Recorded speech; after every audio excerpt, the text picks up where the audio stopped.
धूप से सराबोर आंगन में राजा वीरसेन दरबार लगाते हैं। उनकी निगाहें शाही अधिकार के साथ अपने विषयों पर घूमती हैं। एक विनम्र किसान शाही स्थान में प्रवेश करता है। चिंता उसकी झुर्रियों वाले चेहरे पर गहराई से अंकित होती है, क्योंकि वह सिंहासन के पास जाता है।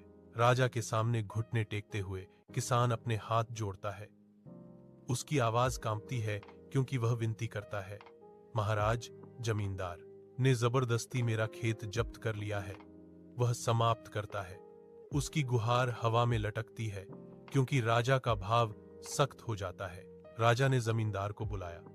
उसकी शाही क्रोध से चमकती आंखें, जैसा कि सच्चाई सामने आई, अन्याय को उजागर करती हैं। न्याय की जीत होती है क्योंकि राजा जमींदार को दंडित करता है। उसका फरमान आंगन में गूंजता है, खेत को किसान को लौटाता है, एक गंभीर सूखा राज्य को झुलसा देता है।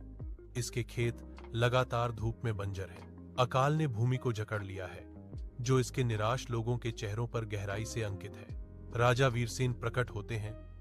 उनका शाही अंदाज एक स्पष्ट चिंता से प्रभावित है। मैं अनाज वितरित करूंगा जब तक मेरी प्रजा खुश नहीं हो जाती।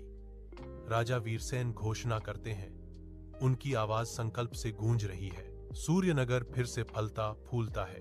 धूल की जगह हरे भरे खेत हैं, जो सूखे के अंत का प्रतीक है। सूर्यनगर के लोग आशा से जगमगाते चेहरे अपनी कृतज्ञता व्यक्त करते हैं।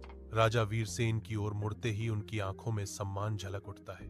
राजा वीरसेन दृढ़ता से खड़े हैं, जो बहाल किए गए लचीलेपन और समृद्धि का प्रतीक है।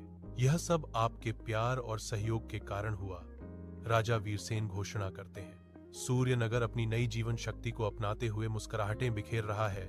सहयोग की भावना गूंज रही है।